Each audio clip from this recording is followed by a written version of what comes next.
দেখুন, وَمَنْ عَمِلَ صَالِحًا مِنْ ذَكَرٍ أَوْ أُنْثَى وَهُوَ مُؤْمِنٌ فَأُولَئِكَ يَدْخُلُونَ الْجَنَّةَ। যেই ভালো কাজ করবে, সে পুরুষ হোক অথবা নারী হোক, মুমিন ব্যক্তি পুরুষ হোক অথবা নারী হোক, ভালো কাজ করলে পরে আমি কিয়ামতের দিন তাদেরকে জান্নাতে প্রবেশ করাবো, তারা জান্নাতবাসী হবে। মুমিন পুরুষ আর মুমিন নারী পরস্পরের শত্রু নয়। সূরা তাওবার মধ্যে আল্লাহ পাক বলছেন, ওয়াল মুমিনুনা ওয়াল মুমিনাতি বা'দুহুম আউলিয়াউ বা'দ يأمرون بالمعروف وينهون عن المنكر। মুমিন পুরুষ আর মুমিন নারী পরস্পরের সহযোগী, এবং তারা কি করে? মানুষকে ভালো কাজের আদেশ দেয়, অন্যায় কাজ থেকে মানুষকে ফিরায় রাখে। তারা নামাজকে প্রতিষ্ঠা করে, তারা যাকাতকে আদায় করে এবং আল্লাহ রাসূলের আনুগত্য করে চলে। তাহলে আয়াতে কারিমাগুলির মধ্য দিয়ে, আল্লাহ পাকের এই আয়াতগুলির মধ্য দিয়ে আমরা বুঝতে পারলাম যে আল্লাহ পাক পুরুষ এবং নারীকে, যেখানেই পুরুষের কথা প্রায় সেখানে নারীর কথা সমভাবে আল্লাহ বলে নারী এবং পুরুষের সমান অধিকারের কথাই প্রতিষ্ঠিত করলেন। এমন এক সময় ছিল যখন কন্যা সন্তান জন্মগ্রহণ করাই ছিল পাপ, এবং সেই জাহালাতের যুগে কন্যা হয়েছে, মেয়ে হয়েছে শুনলে পরে স্বামীর মুখ কালো হয়ে যেত, মুখটা মলিন হয়ে যেত, এবং বাচ্চাটাকে ধরে আষাঢ় মেরে ফেলে দিত। জীবিত অবস্থায় কবরের মধ্যে পুঁতে রাখত, পাথর মেরে মাথাটা থেতলো করে দিত। আল্লাহ পাক কোরআনে কারিমে বলেছেন, বিআইয়ি যামবিন কুতিলাত, কোন অপরাধে এই কন্যা সন্তানটিকে হত্যা করলে? কি অপরাধ তার? বনু তামিমের এক ব্যক্তি ইসলাম কবুল করার পর লোকটি কাঁদতে ছিল। হাদিস শরীফে ঘটনাটি এসেছে। নবী করিম সাল্লাল্লাহু আলাইহি ওয়াসাল্লাম তাকে প্রশ্ন করলেন, তুমি কাঁদছো কেন? লোকটি বলছে, হে নবী, আমি তো মুসলমান হলাম, কিন্তু আমার গুনাহ কি মাফ হয়েছে? আল্লাহর নবী বলেন, তুমি যখন পড়েছ লা ইলাহা ইল্লাল্লাহু মুহাম্মাদুর রাসূলুল্লাহ, এই কালেমা পড়ার সঙ্গে সঙ্গে তোমার জীবনের সকল গুনাহ রাশি আল্লাহ রাব্বুল আলামিন মাফ করে দিয়েছেন। কিন্তু লোকটি কান্না থামছে না। নবীজি প্রশ্ন করলেন, গুনাহ তো মাফ হয়েছে, আমি তোমারে গ্যারান্টি দিলাম, এরপরও কাঁদো কেন? সে বলছে, হে রাসূল, আমি এমন গুনাহ করেছি যা সর্বক্ষণ আমাকে পীড়া দেয়। কি গুনাহ করেছো? সে বলল যে আমি, আমার স্ত্রী গর্ভবতী ছিল, গর্ভাবস্থায় তাকে রেখে আমি ব্যবসা করতে গিয়েছিলাম। ফিরে যখন এসেছি অনেকদিন পর স্ত্রী খবর দিল তার এক মরা সন্তান হয়েছে। আমি ভুলে গেলাম বিষয়। বেশ কয়েক বছর পর আমার ঘরে একটি ফুটফুটে সুন্দরী ছোট্ট একটি মেয়ে দৌড়দৌড়ি করতে দেখলাম। আমার খুব আগ্রহ হলো মেয়েটাকে দেখতে। আমি প্রশ্ন করলাম বউকে, এ মেয়েটি কার? বউ কাছে এসে বলল, এ মেয়েটি তোমারই। সেদিন আমি মিছে কথা বলেছিলাম, মেয়ে হয়েছে এটা যদি তুমি শুনতে পারো তো মেরে ফেলে দেবে। সেই ভয়তে আমি বলি নাই। আমি আমার দূর সম্পর্কীয় আত্মীয়র বাড়িতে তাকে প্রতিপালনের ব্যবস্থা করেছি, আর তারপরে একটু বড় হয়েছে পরে নিয়ে আসছি। এখন হয়তো তুমি তাকে দেখে আর মারতে পারবে না, সেই ভরসা করে এনেছি। লোকটি বলল, হে রাসূল, আমি মেয়েটিকে আদর করলাম, স্নেহ করলাম, মমতা করলাম। কয়েকদিন যাওয়ার পর আমার মনের মধ্যে চিন্তা জাগলো, এই মেয়েটা তো শৈশব থেকে কৈশোরে পদার্পণ করবে, তারপরে যৌবন পাবে, এরপরে তাকে বিয়ে দিতে হবে। আমি সমাজপতি, আমার মেয়ে অন্যের বাড়িতে রান্না করে খাওয়াবে, অন্যের বাড়ির কাপড় চোপড় পরিষ্কার করবে, তাহলে তো আমার সম্মান বাঁচবে না, আমার ইজ্জত বাঁচবে না। আমি তখন সিদ্ধান্ত নিলাম এই অপমানের চাইতে মেয়েটিকে মেরে ফেলা অনেক ভালো। আমি আমার বউকে বললাম, মেয়েটিকে সাজিয়ে দাও, গুছিয়ে দাও, একটু বেড়াস। স্ত্রী সরল মনে মেয়েটাকে সাজিয়ে গুছিয়ে দিল। এই মেয়েটিকে নিয়ে আমি চললাম।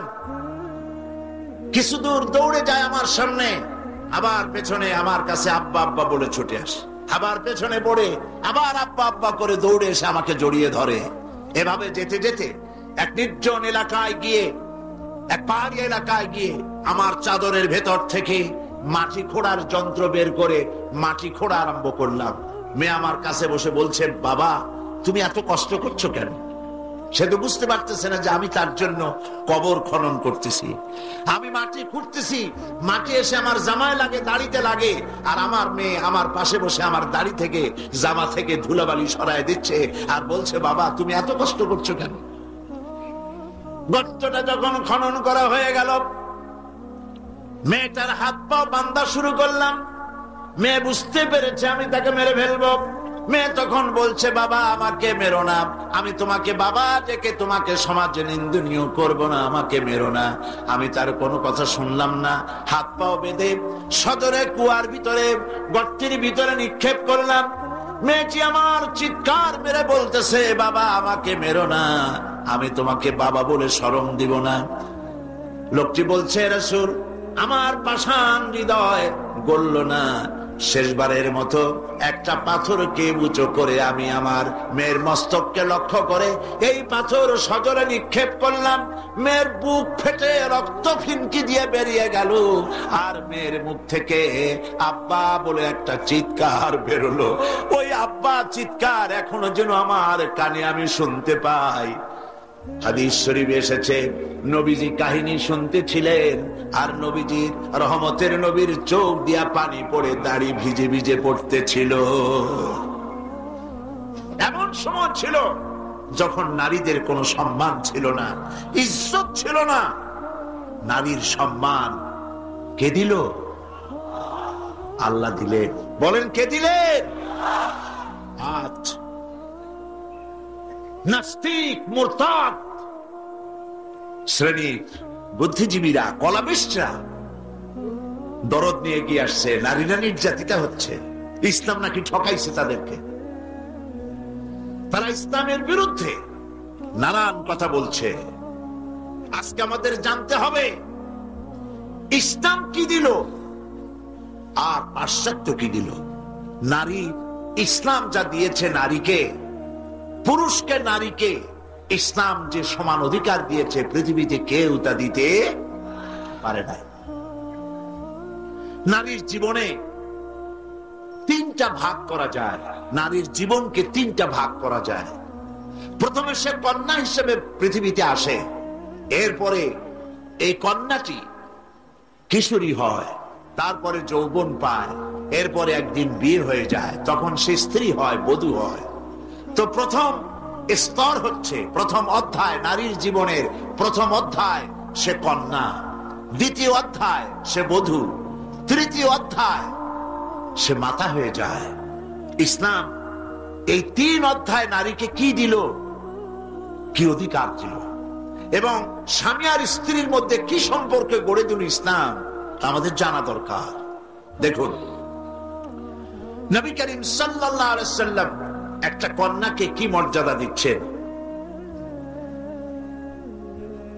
হাদিস শরীফে এসেছে, যখন কোন ঘরে একটি কন্যা সন্তান জন্মগ্রহণ করে, ওই ঘরের ভিতরে তখন এক রহমতের ফেরেশতা আসে, এসে বলে, আসসালামু আলাইকুম ইয়া আহলাল বাইত। হে ঘরের মালিকেরা, হে ঘরের গৃহবাসীরা, তোমাদের উপরে আল্লাহর রহমত বর্ষিত হোক। ফেরেশতা চলে যায় কন্যাটির কাছে, ওই নবজাত কন্যার কাছে গিয়ে নূরের তৈরি পর দিয়ে এই কন্যার মাথা বুলায় আর বলতে থাকে, এই কন্যাটিকে যে যত্ন করবে, আদর করবে, আদর শিখাবে, সাহায্য করবে, আল্লাহর সাহায্য কিয়ামত পর্যন্ত তার সাথে অব্যাহত থাকবে। এই হাদিস ছেলের জন্য এরকম একটি হাদিস নাই, এরকম একটি হাদিস এসছে মেয়েদের জন্য। সুবহানাল্লাহ। নবীজি বলছেন, মান আলা জারিয়াতাইনি হাত্তা তাবলুগা জা ইয়াউমাল কিয়ামাতি আনা ওয়া হুয়া কাহাতাইনি ওয়া দাম্মা আসাবিহু। আখরাজাহু মুসলিম। মুসলিম শরীফের হাদিসের মধ্যে এসেছে, আল্লাহর নবী বলেন, যদি কারো দুটি কন্যা সন্তান হয় আর ওই কন্যা সন্তানটিকে বয়সপ্রাপ্ত হওয়া পর্যন্ত যদি তাকে প্রতিপালন করে এবং তাকে সহযোগিতা করে, কিয়ামতের দিন আমি মুহাম্মদ সাল্লাল্লাহু আলাইহি ওয়াসাল্লাম আর ওই দুই কন্যার পিতা পাশাপাশি অবস্থান করব জান্নাতে। এই কথা ছেলেদের ব্যাপারে বলা হয় নাই। কাদের ব্যাপারে বলা হয়েছে? মেয়েদের ব্যাপারে। নবী করিম সাল্লাল্লাহু আলাইহি ওয়াসাল্লাম বলেছেন, ওয়ান জাবির বিন আব্দুল্লাহ রাদিয়াল্লাহু তাআলা আনহু قال قال رسول الله صلى الله عليه وسلم من كان له ثلاث بنات يربيهن ويكفيهن ويرحمهن فقد وجب له الجنة। নবীজি বলেন, তিন কন্যার পিতা যদি কেউ হয় আর ওই তিনটি কন্যাকে যদি কেউ স্নেহ করে, আদর করে, আদব শিখায়, দ্বীন শিখায় আর এবং সৎপাত্রস্থ করতে পারে, নবীজি বলছেন ওই পিতার জন্য কিয়ামতের দিন আল্লাহ পাক জান্নাত ওয়াজিব করে দিবেন। জান্নাত তার জন্য ওয়াজিব হয়ে যাবে। নবী করিম সাল্লাল্লাহু আলাইহি ওয়াসাল্লাম বলেছেন, লা তাকরিহুল বানাত ফা ইন্নী আবুল বানাত। রাসূলুল্লাহ সাল্লাল্লাহু আলাইহি ওয়াসাল্লাম বলেছেন, কন্যাদেরকে ঘৃণা করো না, কারণ আমি মুহাম্মদ সাল্লাল্লাহু আলাইহি ওয়াসাল্লাম কন্যাদের পিতা। সুবহানাল্লাহ। যারা কন্যা সন্তান হলে পরে মুখ কালো করেন, অনেক পুরুষ আছে যখন স্ত্রী গর্ভবতী হয় বন্ধুদের কাছে খবর দেয়, আল্লাহ আমারে সন্তান দিবেন, দোয়া করো। তারপরে যখন খবর পাওয়া গেল ডেলিভারি করেছে একটা মেয়ে, মুখটা মলিন হয়ে যায়। বন্ধুরা জিজ্ঞেস করলো, কই সন্তান হবে বললে, কতদিন চলে গেল, কোনো খবর টবর যে দিলে না। কয়ে যে বলার মতো না। কি? কয়ে যে মাইয়া হয়েছে, একটা মেয়ে হয়েছে। এটা আর বলার মতো না। মুখটা কালো হয়ে যায়, স্ত্রীর সঙ্গে কথা বলে না। বারবার মেয়ে হলে, এমনও খবর পাওয়া গেছে বারবার মেয়ে হয়েছে বলে স্ত্রীকে তালাক পর্যন্ত দিয়ে দিয়েছে। নাউজুবিল্লাহ। মেয়ে হওয়ার জন্য স্ত্রী কি দায়ী? কে দায়ী? স্বামী দায়ী? তো খামোকা কেন মুখ মলিন করেন? আল্লাহ রাব্বুল আলামিন বলেছেন কোরআনে কারীমের মধ্যে, আমি কাউকে ছেড়ে দেই, কাউকে মেয়ে দেই, কাউকে ছেলেও দেই, মেয়েও দেই, কাউকে কিছুই দেই না। ইন্নাল্লাহা আলা কুল্লি শাইইন কাদির। সমস্ত জিনিসের উপরে ক্ষমতা কার? আল্লাহ পাকের। সন্তান হয় না, আল্লাহর কাছে চাও, ছেলেও দিতে পারেন, মেয়েও দিতে পারেন, তার ইচ্ছা। বারবার মেয়ে হয়েছে তো কি ক্ষতি হয়েছে? কি ক্ষতি হয়েছে? নবী করিম সাল্লাল্লাহু আলাইহি ওয়াসাল্লামের সন্তানদের মধ্যে মেয়েও ছিল, ছেলেরাও ছিলেন, কিন্তু ছেলেরা সব মারা গেলেন। বেঁচে থাকলেন কারা? বলেন, কারা বেঁচে থাকলেন? একটি হাদিস আপনি খুঁজে বের করতে পারবেন না যে নবী করিম সাল্লাল্লাহু আলাইহি ওয়াসাল্লাম কখনো আল্লাহ পাকের দরবারে হাত তুলে বলেছিলেন যে আল্লাহ, ছেলেগুলি তো সব তুমি নিয়ে গেলে, সব মেয়েগুলির বাঁচায় রাখলে, তুমি দয়া করে আমাকে আরেকটি ছেলে দান করো। এরকম একটি হাদিস নাই। সুতরাং কন্যা হিসেবে নারীর জীবনের তিনটি অধ্যায়ের একটি অধ্যায় হলো কন্যা। সেই কন্যার অধিকার প্রতিষ্ঠিত করেছে ইসলাম। সুবহানাল্লাহ। এবার কিছুদিন পর সে বউ হয়ে গেল, স্ত্রী হলো যৌবন পাওয়ার পর। এখন দেখেন কোরআন তাকে কি অধিকার দিচ্ছে।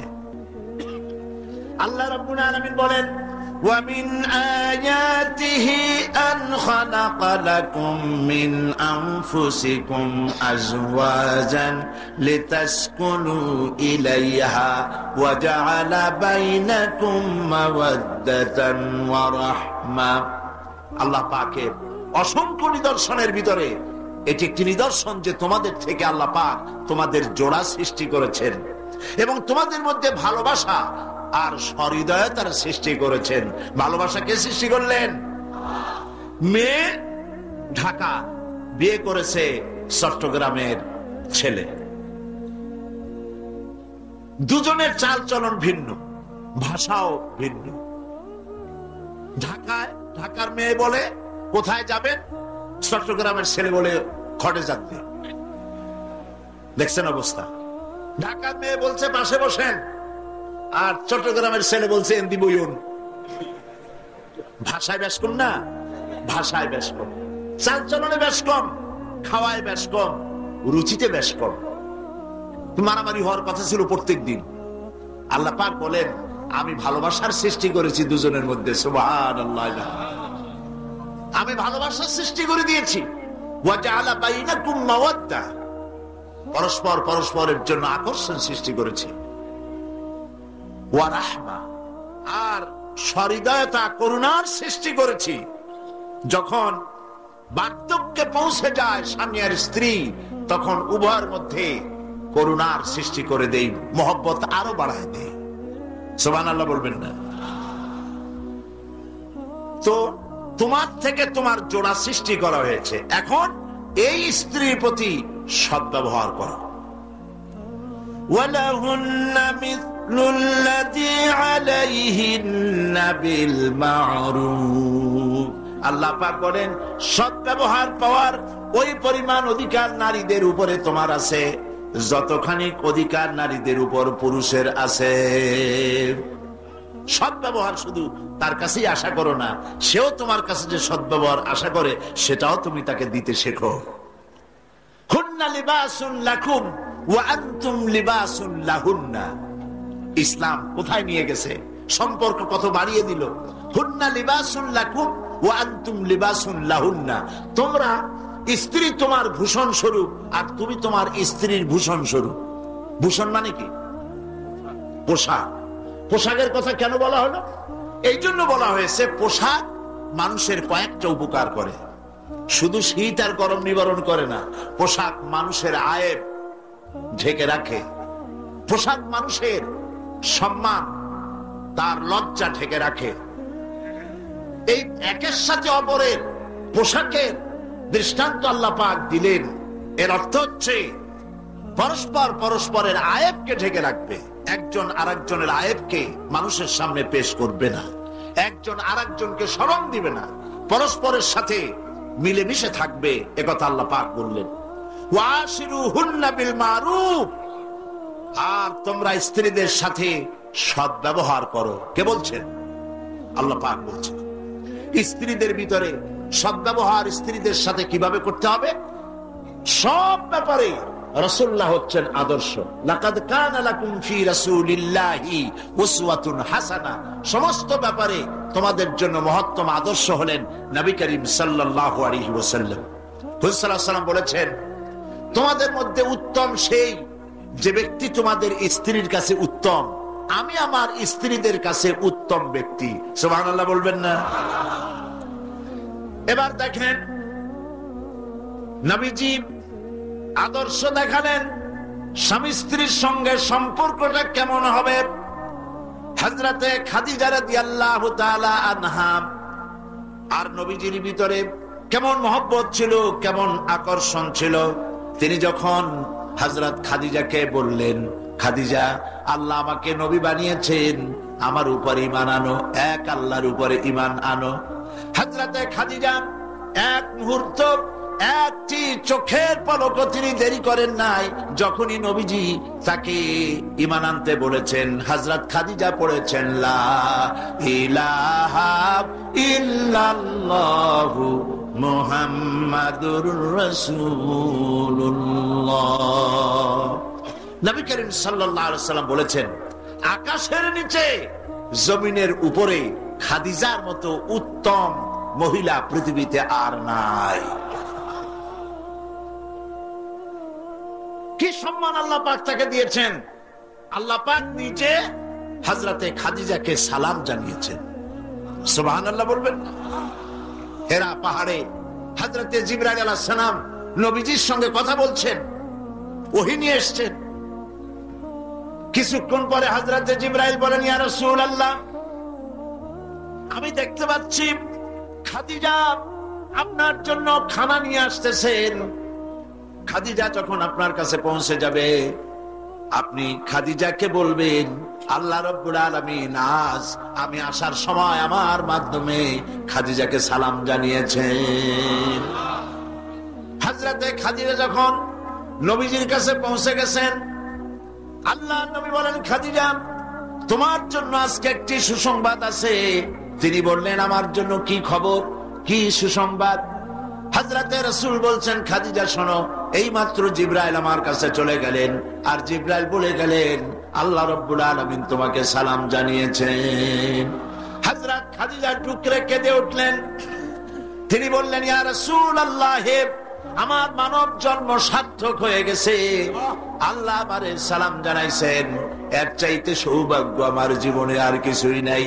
তবে নবীজি, আল্লাহর সালামের জবাব কেমনে দিতে হয় আমি জানি না, আপনি দয়া করে আমার পক্ষ থেকে আল্লাহর সালাম যেমনে দিলে আল্লাহ খুশি হয় তেমনি আপনি দিয়া দিবেন।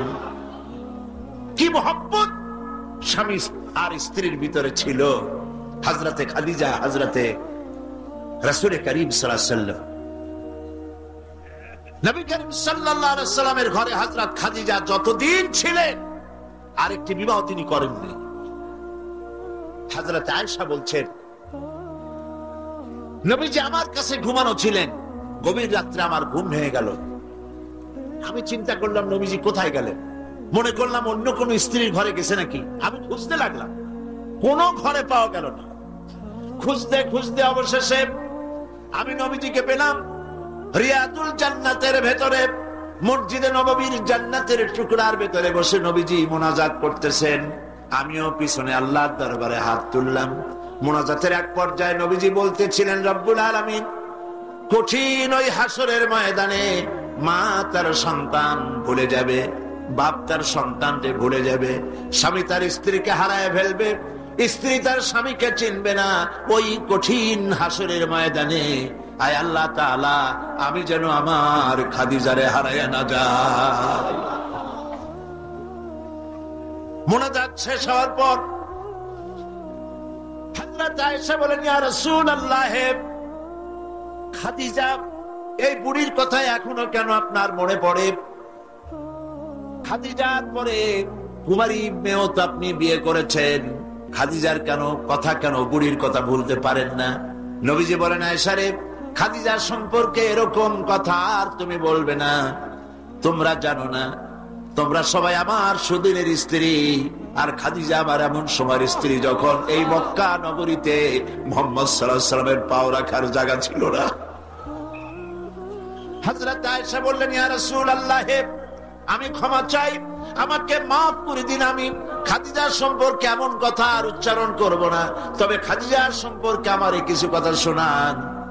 হযরতে নবীজি বলেন, আয়েশা রে, শোনো, আমার সঙ্গে বিবাহের পর খাদিজার ধন সম্পত্তি যা ছিল আল্লাহর রাস্তায় সব উজাড় করে দিয়েছে।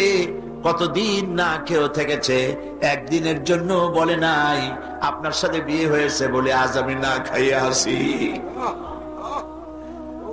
সারাদিন সারা রাত দাওয়াতের কাজ করে আমি যখনই দরজার কাছে ফিরেছি, যত রাত হোক না কেন, একবার বলেছি খাদিজা, অমনি দরজা খুলে গেছে।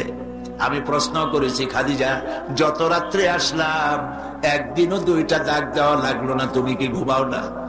হযরতে খাদিজা বলেছেন, ইয়া রাসূলুল্লাহ, আপনি দ্বীনের দাওয়াতের জন্য ব্যস্ত থাকেন, কষ্ট করেন, আমি মনে মনে ভাবি আমি যদি ঘুমায় থাকি রাতের বেলায়, আর নবীজি যদি দরজার কাছে এসে খাদিজা খাদিজা বলে ডাকাডাকি করেন, উঠতে যদি আমার দেরি হয় আল্লাহর নবীর সঙ্গে বেয়াদবি হয়ে যাবে, এইটা মনে করে বিছানায় না ঘুমায় যতক্ষণ আপনি না ফেরেন এই দরজাটার সাথে পিঠ লাগাইয়া দাঁড়াইয়া দাঁড়াইয়া ঘুমায়। হযরত আয়েশা বলেছেন, আমাদের ঘরে রান্না বান্না তেমন হতো না, আমাদের ঘরে তেমন গোশত খাওয়ার সুযোগ আমাদের কিসমতে তেমন হতো না। যদি কোনোদিন আমাদের ঘরে দুম্বা বা ছাগল জবাহ হতো, গোশতগুলি নবীজি কেটে ভাগ করে সমস্ত স্ত্রীদের ঘরে দিয়ে দিতেন। এরপরে কয়েকটা গোশতের টুকরা একটা টোপলায় নিয়ে হযরত খাদিজা মদিনার অলিতে গলিতে ঘুরে বেড়াতেন। খাদিজার কোন বান্ধবী পাওয়া যায় কিনা, সুবহানাল্লাহ। নবী করিম সাল্লাল্লাহু আলাইহি ওয়াসাল্লাম তার স্ত্রীদেরকে এভাবে ভালোবাসতেন, আর স্ত্রীরাও নবীর জন্য এভাবে ভালোবাসতেন, ভালোবাসা দিতেন। স্ত্রীর অধিকার ইসলাম দিয়েছে, আর কেউ দিতে পারে না। আর এই স্ত্রীদের মধ্যে সব থেকে উত্তম স্ত্রীকে নবীজি বলেছেন, আদ-দুনিয়া কুল্লুহা মাতাউন ওয়া খায়রুল মাতাইদ দুনিয়া ইমরাতুস সালিহা। দুনিয়ার সব কিছু সম্পদ, এর মধ্যে উত্তম নিয়ামত হচ্ছে পতিপরায়ণা সতীসাধ্যী স্ত্রী। সুবহানাল্লাহ। হুজুর বলেছেন, তিনটি জিনিস আমি পছন্দ করি, তিনটি জিনিস আমার প্রিয়। একটি হলো নামাজ, একটি হলো সুগন্ধ, আর একটি হলো স্ত্রী। সুবহানাল্লাহ। এই স্ত্রীকে সমান অধিকার দিয়েছে নবীজি। আল্লাহর ইসলাম সমান অধিকার দিয়েছে। নারীর অর্থনৈতিক অধিকার প্রতিষ্ঠিত করেছে ইসলাম, তাকে অর্থনৈতিক অধিকার দিয়েছে, মহারানার ব্যবস্থা করেছে। কোরআন বলছে, ফাতুহুন্না উজুরাহুন্না ফারিদা, ফরজ রূপী দায়িত্ব হিসাবে স্ত্রীর মহারানার টাকা আদায় করে দাও। বহু মুসলমান আছে মহারানার টাকা আদায় করে না, বরং আজকাল তো নতুন সিস্টেম চালু হয়েছে মানুষকে শোনাবার জন্য। বিবাহের মজলিসে বলা হয়, অমুকের মেয়ে অমুকের ছেলে বিয়ের মহারানা কত? 5,55,555 সামনে একটা টাকা বা পয়সা জিরো থাকতে পারবে না, একটা নিয়ম নীতি করে নিয়েছে। এই টাকাগুলি মহারানার টাকা সঠিকভাবে আদায় করা হয় না অনেক ক্ষেত্রে, একথা ঠিক কিনা? বরং উল্টো করে মহারানা আদায় করা হয় মেয়ে পক্ষের কাছ থেকে, কন্যা পক্ষের কাছ থেকে। এটাকে কি বলা হয়? এটাকে কি বলা হয়? এটা হলো যৌতুক নামের কৌতুক। মেয়ে পক্ষের কাছ থেকে টাকা আদায় করা। মেয়ে পক্ষ যদি ইচ্ছে করে বর পক্ষকে যদি টাকা দেয়, পয়সা দেয়, গাড়ি দেয়, বাড়ি দেয়, কোন আপত্তি নেই, দিতে পারে। কিন্তু ডিমান্ড করে নেওয়া, চেয়ে নেওয়া সম্পূর্ণ হারাম। কন্যার পিতার মাতা 12 বছর, 18 বছর, 20 বছর, 25 বছর লালন পালন করে কলিজার টুকরা সন্তানটাই তো দিয়ে দিল। এর চাইতে টেলিভিশন, গাড়ি বাড়ি বেশি হয় কি করে? এই যৌতুক বাংলাদেশের সর্বত্র আছে, অবশ্য চট্টগ্রামে নাই, আছে। ছেলে যদি এমএ পাস করে, ইঞ্জিনিয়ারিং পড়ে, লয়ার হয়েছে, পিতার এই ধারণাই হয় সন্তানকে পড়াতে লেখাতে যত টাকা খরচ হয়েছে কন্যা পক্ষকে কাছের থেকে আদায় করে নেব। এবং সেই জন্য বিয়ের সময় দাবি করা হয় 50 লক্ষ টাকা দিতে হবে, গুলশানে 3টা বাড়ি দিতে হবে, মঙ্গল গ্রহে অফিস বানায় দিতে হবে। আপনার ছেলে এমএ পাস করেছে, লয়ার হয়েছে, ব্যারিস্টার হয়েছে, তো কি হয়েছে? আপনি কেন নির্যাতন করবেন কন্যা পক্ষকে? জায়েজ নাই, হারাম। শুকরের মাংস যেমন হারাম, কন্যা পক্ষের কাছ থেকে জবরদস্তি করে চেয়ে ডিমান্ড করে যৌতুক আদায় করা ওরকমই হারাম। এই কাজটি কি আপনারা করবেন? এই কাজটি কি করবেন? বিবাহ করবে, বিবাহ করাবেন ছেলেকে ভালোবাসা দিয়ে, টাকা দিয়ে, পয়সা দিয়ে বিবাহ করায়া মেয়ে একটা ঘরে নিয়ে আসবেন, কন্যা পক্ষের উপরে চাপ সৃষ্টি করবেন না। তো নারীকে মহারানা দেওয়ার ব্যবস্থা ইসলাম করেছে। কে ব্যবস্থা করেছে বলেন? ইসলাম করেছে। এবার আরো দেখুন আল্লাহ পাক কি বলছে, وَإِذَا أَتَيْتُمْ إِحْدَاهُنَّ قِنطَارًا فَلَا تَأْخُذُوا مِنْهُ شَيْئًا।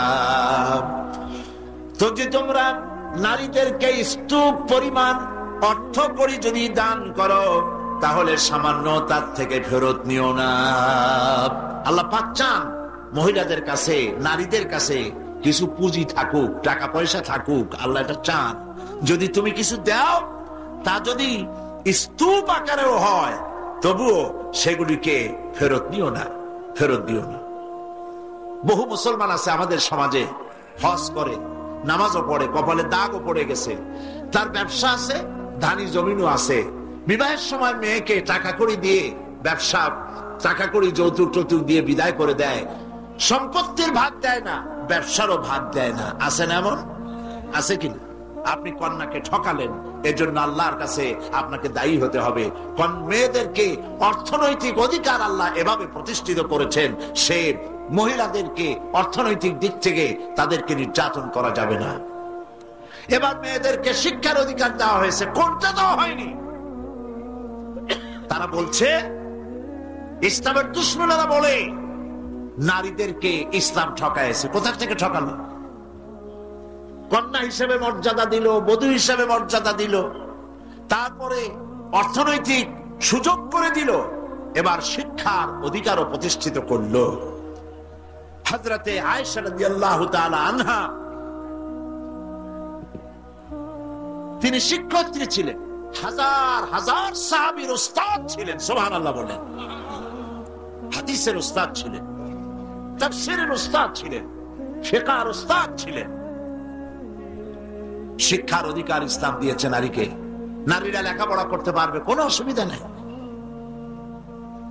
এভাবে অধিকার শুধু অর্থনৈতিক নয়, লেখাপড়ার অধিকার দিল, তালাকের একটি অধিকার, এটি একটি গুরুত্বপূর্ণ বিষয়। তালাকের অধিকারটিও শুধুমাত্র পুরুষের না, এই তালাকের অধিকার নারীদেরকেও দেওয়া হয়েছে। কথা বুঝতে পেরেছেন? তালাকের অধিকার, বিবাহ বিচ্ছেদের অধিকার শুধু পুরুষের নয়, নারীকেও দেওয়া হয়েছে। পুরুষ যদি অকর্মণ্য হয়, যদি সে উন্মাদ হয়, জালিম হয়, নপুংসক হয়, তাহলে এই স্ত্রী কোর্টে তা প্রমাণ করে তার স্বামীকে পরিত্যাগ করে ইচ্ছে মতো স্বামী গ্রহণ করতে পারবে। ইসলাম সুযোগ দেয়। তালাক, কথায় কথায় তালাক দেওয়ার একটা রেওয়াজ আমাদের দেশে আছে। বাংলাদেশে যদি আল্লাহ কোনদিন দয়া করে ইসলামী রাষ্ট্র প্রতিষ্ঠিত করে দেন, তাহলে কথায় কথায় তালাক দেওয়ার এই প্রথাকে বন্ধ করে দেওয়া হবে। তরকারিতে লবণ কম হয়েছে, শুটকি মাছে ঝাল হইল কেন, এই সব কথা বলিয়া তালাক দেওয়া যাবে না। আর একসঙ্গে 3 তালাক দেওয়া তো যাবেই না। এক সাহাবী এসে নবী করিম সাল্লাল্লাহু আলাইহি ওয়াসাল্লামের কাছে খবর দিলেন যে একজন তার স্ত্রীকে একসাথে 3 তালাক দিয়েছে। নবী করিম সাল্লাল্লাহু আলাইহি ওয়াসাল্লাম এত গোসা হয়েছিলেন যে বসার থেকে দাঁড়ায় গেলেন। তিনি বললেন, এই লোকটি তো আল্লাহ পাকের কোরআনের সাথে তামসা করেছে। তালাকের আল্লাহর কাছে 2টা হালাল সবচেয়ে জঘন্য, 2টি হালাল সব থেকে জঘন্য। একটা হলো ভিক্ষাবৃত্তি, আর একটা হলো তালাক। যখন তালাক দেওয়া হয় অন্যায় ভাবে, গোসায় আল্লাহর আরশ কাঁপতে থাকে। নাউজুবিল্লাহ বলে। আপনি এভাবে তালাক দিতে পারবেন না। তালাক দেওয়ার নিয়ম হলো, যখন স্ত্রীর সাথে, লক্ষ্য করুন, স্ত্রীর সাথে বনিবনা হচ্ছে না, স্ত্রীর চরিত্র খারাপ, স্ত্রীর দাজ্জাল মার্কা, বনেই না, তো আল্লাহ পাক তখন বলেছেন, উভয় পক্ষের আত্মীয় স্বজন নিয়ে মীমাংসা করার চেষ্টা করো, সালিসি করো। যদি মীমাংসায় না হলো, তাহলে 1 মাসে 1 তালাক দাও, বিছানা আলাদা করে দাও, এবং অপেক্ষা করো তার এই অবস্থা দেখে সে ফিরে আসে নাকি। যদি ফিরে আসে তো গ্রহণ করো, যদি ফিরে না এলো 2য় মাসে 2য় তালাক দাও। তাও যদি ফিরে না আসে, তাহলে 3য় মাসে গিয়ে 3 তালাক একদম রেজি করে দাও, আর ফেরত হবে না।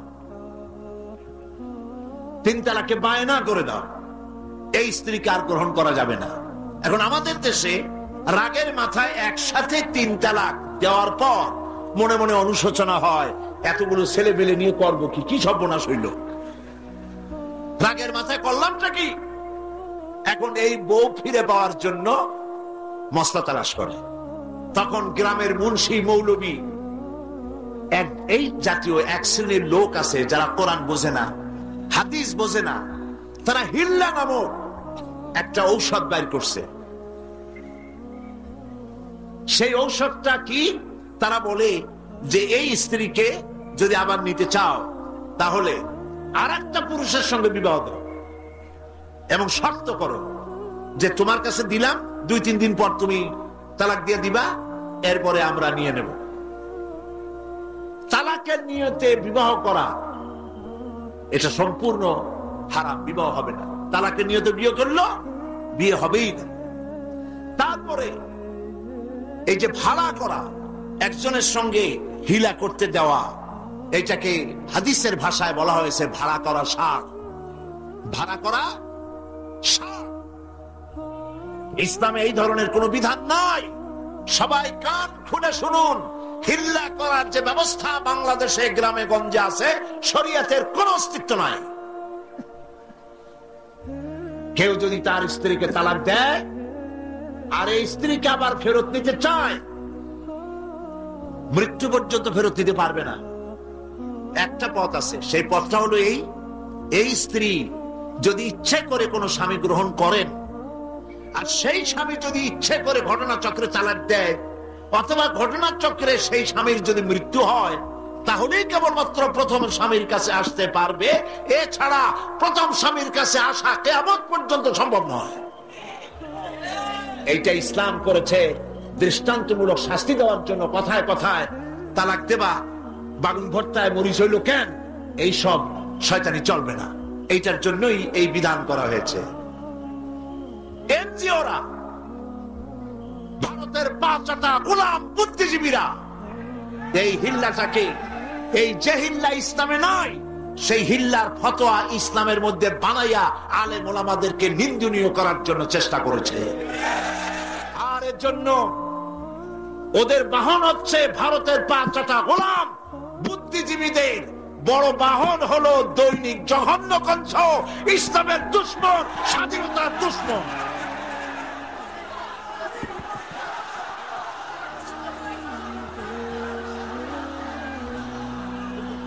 এই পত্রিকা কোন মুসলমানের পড়া উচিত নয়। এই পত্রিকাটা এখন পড়েন প্রত্যেকটি সরকারের বদনাম, দেশের বদনাম, মুসলমানের বদনাম, আলেমদের গালাগালি ছাড়া এই পত্রিকায় কিছু পাওয়া যায় না।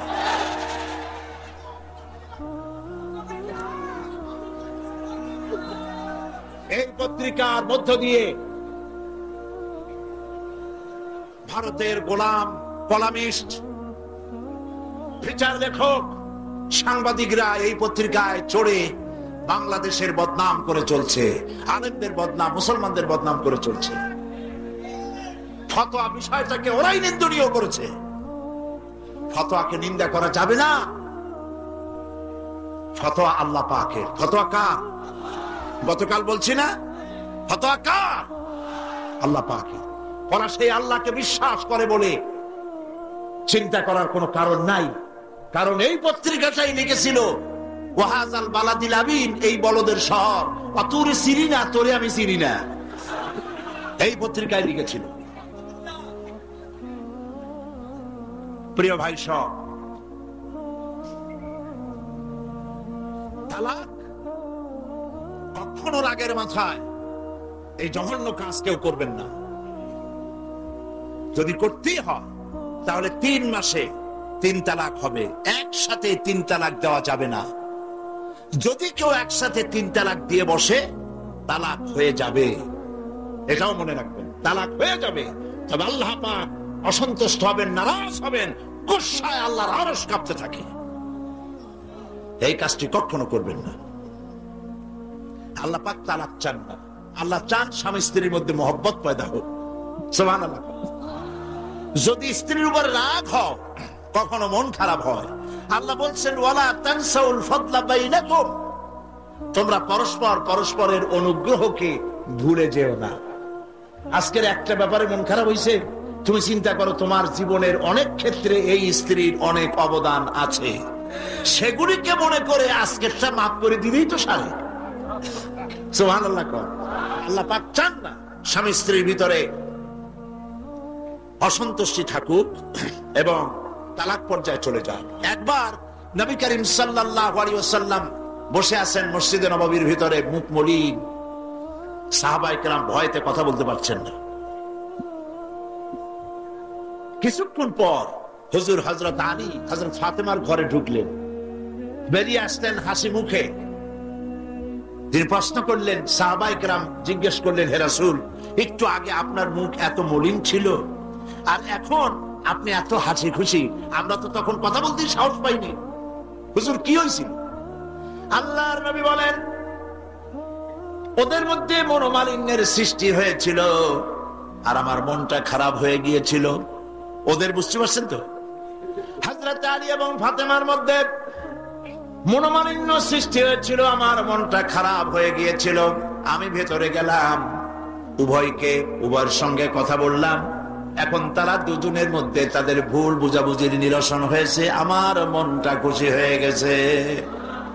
নবীজি বলেন, ফাতেমাকে যে কষ্ট দেয় সে আমাকে কষ্ট দেয়, কারণ ফাতেমা আমার কলিজার টুকরা। স্বামী এবং স্ত্রীর মধ্যে সম্পর্ক ভালো থাকতে হবে, অধিকার সমান, তবে স্বামীর মর্যাদা বেশি। মর্যাদা কার বেশি? স্বামীর মর্যাদা বেশি। তিরমিজি শরীফের হাদিসে এসেছে, আল্লাহর নবী একদিন একদিকে যাচ্ছিলেন, জঙ্গল থেকে এক পাহাড়িয়া উট এসে নবীজির কদমের উপরে, নবীজির কদম মোবারকে চুমা দিল, সেজদা করলো। সাহাবায়ে কেরাম বললেন, ইয়া রাসূলুল্লাহ, পাহাড়ের উটের কি সৌভাগ্য, আল্লাহর নবীর পায়ের উপরে চুমা খেয়েছে, সেজদা দিয়েছে।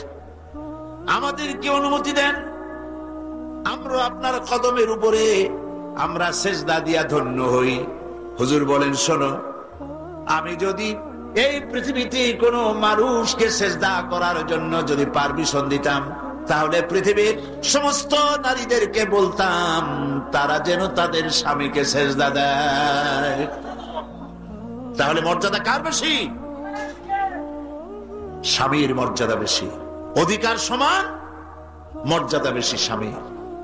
আবু দাউদ শরীফের হাদিসে এসেছে, নবীজি বলেছেন, কোন স্ত্রী লোক এমন অবস্থায় যদি মারা যায় যে তার স্বামী তার উপরে সন্তুষ্ট ছিল, আল্লাহ রাব্বুল আলামিন ওই মেয়ে লোকটি জান্নাত দান করে দিবেন। স্বামীর মর্যাদা এখানে বেশি। তাহলে আমরা দেখলাম অধিকারের দিক থেকে যখন নারী ছিল, বধূ ছিল, কন্যা ছিল, বধূ ছিল, সব জায়গায় ইসলাম নারীকে সম্মান বাড়িয়ে দিল, ঠিক কিনা বলেন? এবার নারী বিবাহ হওয়ার পর কদিন পরে মা হয়ে গেল, মা হয়ে যাওয়ার পর মর্যাদা কমে গেল না বেড়ে গেল? বলেন, কমলো না বাড়লো? নবীজি বলছেন, আল্লাহর নবীর সামনে একজন সাহাবী এসে প্রশ্ন করলেন, হে আল্লাহ রাসূল, খেদমত করব কার? মান আহাক্কুন নাস বিহুসনি সাহাবাতি? ক্বালা উম্মুক। ক্বালা সুম্মা মান? ক্বালা উম্মুক। ক্বালা সুম্মা মান? ক্বালা উম্মুক। ক্বালা সুম্মা মান? ক্বালা আবুক। আখরাজাহুল বুখারী। বুখারী শরীফের হাদিস। সাহাবী জিজ্ঞেস করছেন, ইয়া রাসূলুল্লাহ, খেদমত করব কার? হুজুর বলেন, তোমার মায়ের। তারপরে কার? তোমার মায়ের। তারপরে কার? তোমার মায়ের। তারপরে কার? তোমার পিতার। বাপের চাইতে মায়ের মর্যাদা কয় গুণ বেড়ে গেল বলেন? 3 গুণ বেড়ে গেল মর্যাদা। আল্লাহর নবী মসজিদে নববীতে বসে আছেন, সাহাবায়ে কেরাম কর্তৃক পরিবেষ্টিত হয়ে এমন সময় একজন বুড়ি মসজিদে প্রবেশ করেছেন। হুজুর তাকে দেখে দাঁড়ায় গেলেন। কাছে যখন এলেন মহিলা, নবীজি নিজের গায়ের চাদর বিছায়া দিলেন। মহিলা চলে যাওয়ার পর সাহাবায়ে কেরাম প্রশ্ন করলেন, ইয়া রাসূলুল্লাহ, আমরা তো চিনলাম না এই মহিলাকে। একজন মেয়ে লোকের জন্য নবীজি তার গায়ের চাদর বিছায়া দেয়, এত বড় সম্মানী মহিলা আমরা চিনলাম না, তিনি কে? আল্লাহর নবী বলেন, সাহাবীরা, আমি আমার মায়ের যত্ন কিসমতে তেমন হয় নাই, আমার মায়ের দুধ আমার কিসমতে তেমন হয় নাই, যার কোলে কাকে চড়ে যার বুকের দুধ খাইয়া আমি বড় হয়েছি, এই আমার সেই দুধ মা হযরতে হালিমাতুস সাদিয়া। মায়ের মহব্বত কেমনে করতে হবে?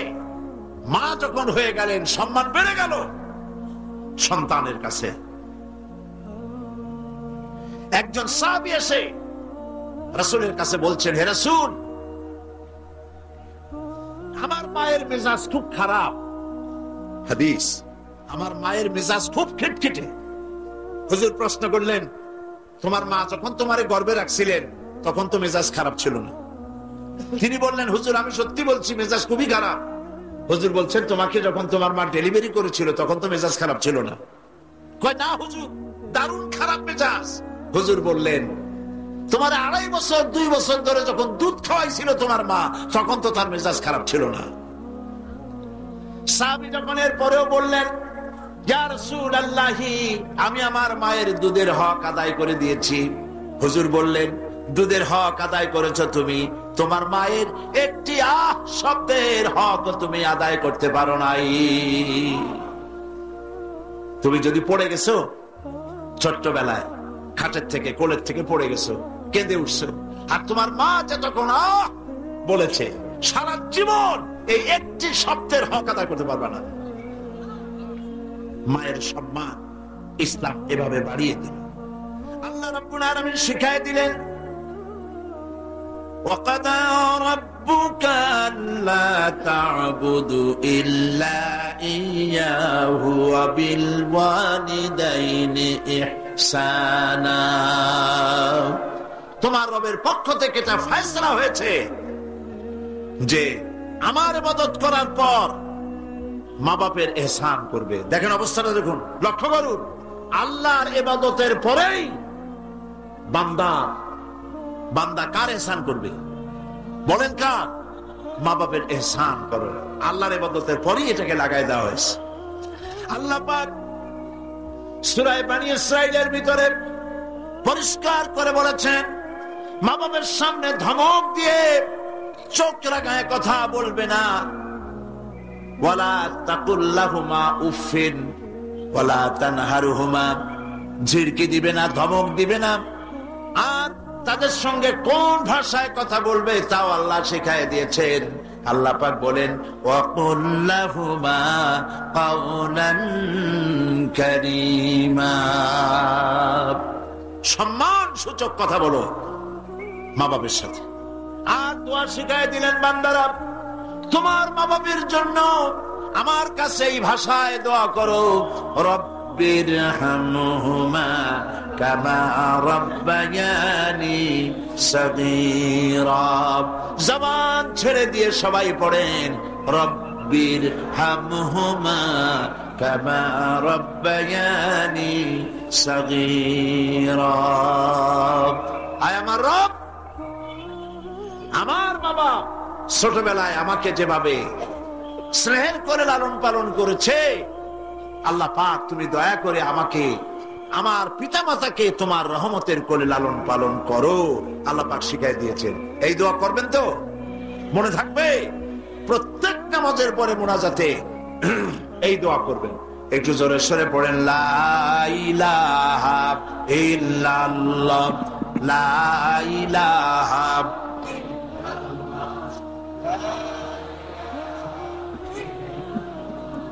লা ইলাহা ইল্লাল্লাহ, লা ইলাহা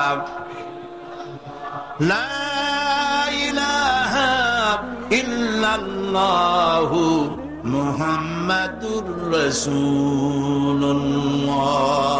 তাহলে আমরা দেখতে পেলাম নারীকে আল্লাহ পাক অধিকার দিলেন, সম্মান দিলেন, কন্যা হিসেবে দিলেন, বধূ হিসেবে দিলেন, মা হিসেবেও দিলেন। এখন এই মহিলাদেরকে বলা হয়েছে পর্দায় থাকার জন্য বলা হয়েছে। মা বোনেরা লেখাপড়া করতে পারবেন, চাকরি করতে পারবেন, জিহাদে যেতে পারবেন, সবই করতে পারবেন পর্দার ভিতরে থেকে। আল্লাহ পাক কোরআনে কারিমে বলেছেন, ওয়াকারনা ফি বুয়ুতিকুন্না ওয়ালা তাবাররাজনা তাবাররুজাল জাহিলিয়াতিল উলা। ওয়াকারনা ফি বুয়ুতিকুন্না, তোমরা তোমাদের ঘরের মধ্যে থাকো, আর জাহিলিয়াতের যুগে মতো করে সাজসজ্জা করে তোমরা বেরিও না, ঠাকঠমক করে বেরিও না, সৌন্দর্য প্রদর্শনী করো না। মিস সুন্দরী প্রতিযোগিতা হয় না? হয় কিনা? সুন্দরী প্রতিযোগিতা হয় পৃথিবীর বিভিন্ন দেশে। Miss China, miss Thailand, miss America, miss Canada, এভাবে নাম হয়। বাংলাদেশেও আওয়ামী লীগের আমলে, গত সরকারের আমলে, মনে আছে আপনাদের? আমরা এর প্রতিবাদ করেছিলাম। পল্টনের মাঠে বিরাট সমাবেশ করে যে এইভাবে যদি সুন্দরী প্রতিযোগিতা, পৃথিবীর দ্বিতীয় বৃহত্তম মুসলিম দেশ, এই দেশে সুন্দরী প্রতিযোগিতা করা যাবে না। সুন্দরী প্রতিযোগিতা কি? সুন্দরী প্রতিযোগিতা করতে গিয়ে বিচারক মন্ডলী সুন্দরীদের শরীরের যেসব জায়গা মাপজোপ করে তা কেবলমাত্র শয়তানের পক্ষেই সম্ভব, কোন মানুষের পক্ষে সম্ভব নয়। যারা এই বিচারক মন্ডলী থাকে নির্লজ্জ, বেহায়া, তারা কি তার নিজের মেয়ের, নিজের বোনের শরীরের সেসব জায়গা মাপজোপ করতে পারবে? লম্পট। বাংলাদেশে সুন্দরী প্রতিযোগিতা কিয়ামত পর্যন্ত হতে দেওয়া হবে না।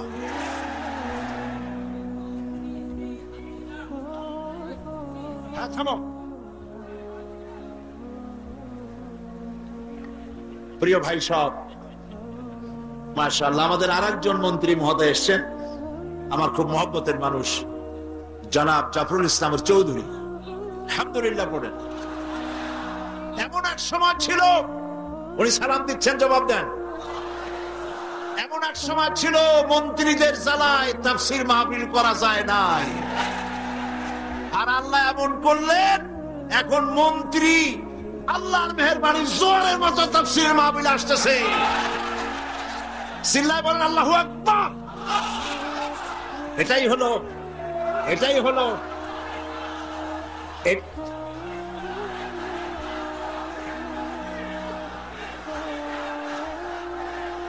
এটাই হচ্ছে, আরে ভাই আমার বলতে তো দেন, এটাই হচ্ছে ইসলামের পক্ষের শক্তি আর ইসলামের বিপক্ষ শক্তির, এটাই হলো পার্থক্য। ওদের কাছে নাস্তিক মোরতাদরা হলো নয়নের পুতুলি, কলিজার ঘিলু, মাথার মুন্ডু। কি সব বন্ধু বান্ধব তাদের! শামসুর রহমান, কবির চৌধুরী, মুনতাসির মামুন, হাসান ইমাম, শাহরিয়ার কবির, এই হলো কলিজার টুকরা, যেগুলো হিসাব করা নাস্তিক মুরতাদ। কবি শামসুর রহমান লিখলো, ফজরের আজান যখন শুনি মনে হয় বেশ্যা তার খরিদ্দার ডাকতেছে। ওই সরকার তারে পুরস্কার দিছে, ওই সরকার তারে পুরস্কার দিয়েছে। এই জন্য থামো, এই জন্য আজ ওরা ওদেরকে বন্ধু বানায়ছে, আল্লাহ নারাজ হয়ে গেছে।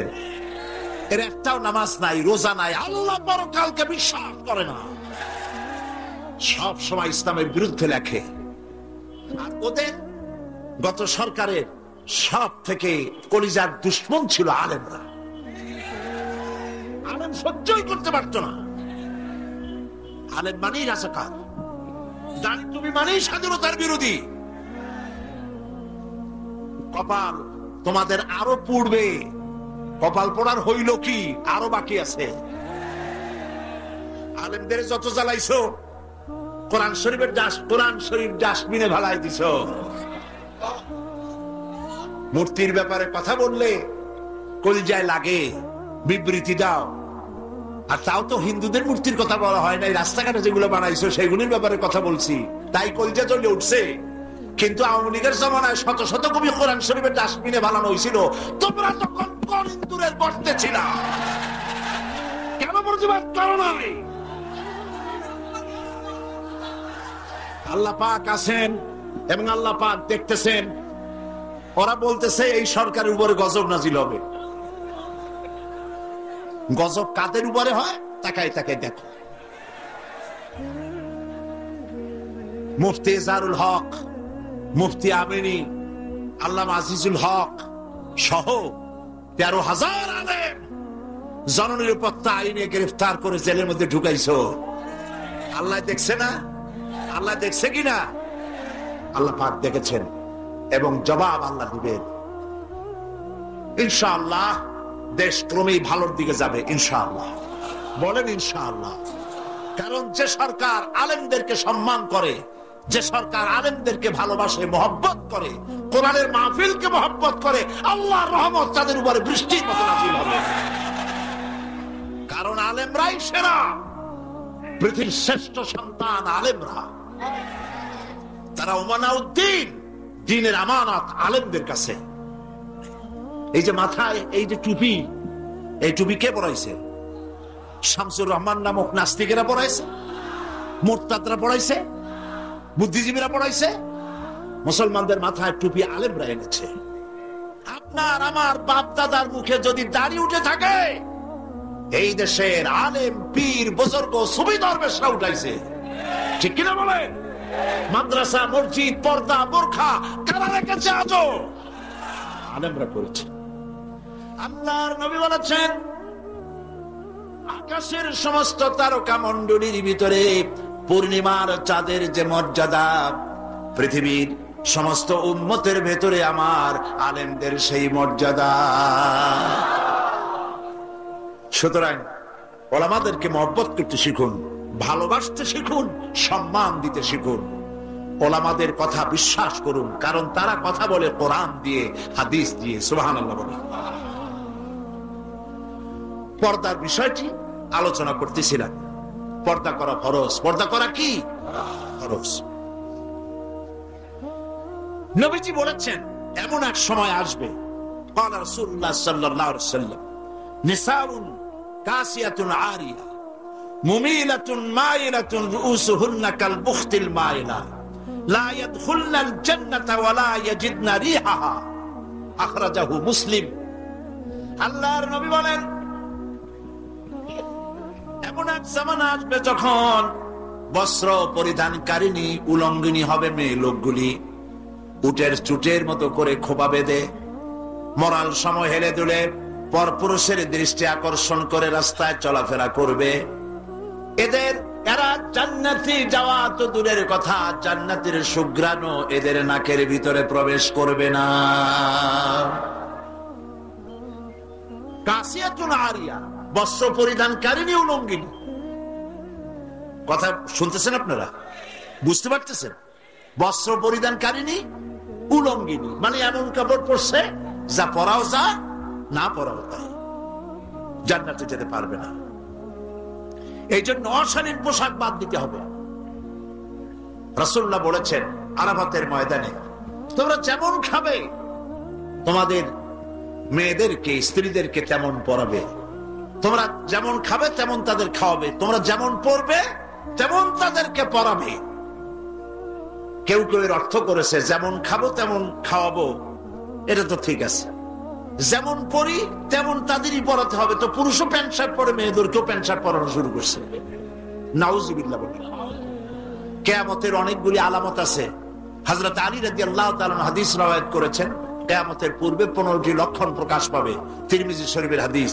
তার মধ্যে একটি লক্ষণ হলো এই, মেয়েরা পুরুষের পোশাক পরবে, পুরুষরা মেয়েদের পোশাক পরবে। এটা তো শুরু হয়ে গেছে।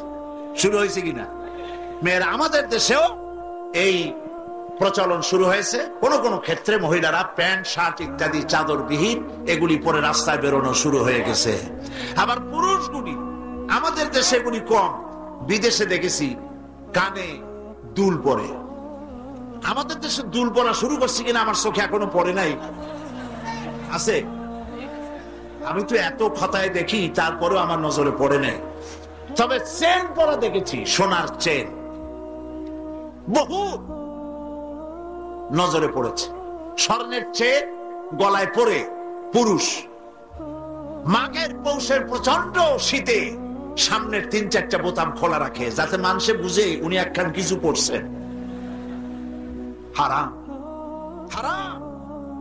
পুরুষের জন্য এক রত্তি স্বর্ণ জায়েজ নাই। তুমি তো সোনার চেন পরো নাই, তুমি জাহান্নামের আগুনের শিকল পরেছ। কারো যদি থাকে এগুলি খুলে আজই, বউ থাকলে বউরে দাও, না থাকলে বুনেরে দাও, আর না থাকলে কিছু যদি না থাকে বাক্সে উঠায় রাখো, বউ আসলে তারে পরাই দিও, তোমার জন্য হারাম। বিদেশে কানে দুল পরে, নাকে ফুল পরে, আমি অবাক হয়েছি। ঠোঁটে রিং পরে, ঠোঁটে জিহ্বাও রিং পরে। ভাত খায় কেমনে আল্লাহই জানে। শয়তান কারে বলে না, আমার দেশে জিহ্বায় ঠোঁটে রিং আমি দেখিনি। আমি ইউরোপ আমেরিকা দেখেছি, মাথার চুল চতুর্দিক থেকে কেটে মাথার চান্দির উপরে তালপট্টির দ্বীপের মতো বানায় রাখে, আবার দুই দিক থেকে কামাইয়া মাথার উপরে তাল পাতার মতো রঙিন করে চুল খাড়া করে রাখে, আবার পেছনের চুল ছোট ছোট করে কেটে ওইখানে বাড়ির নম্বর, রোড নম্বর, টেলিফোন নম্বর লিখে রাখে।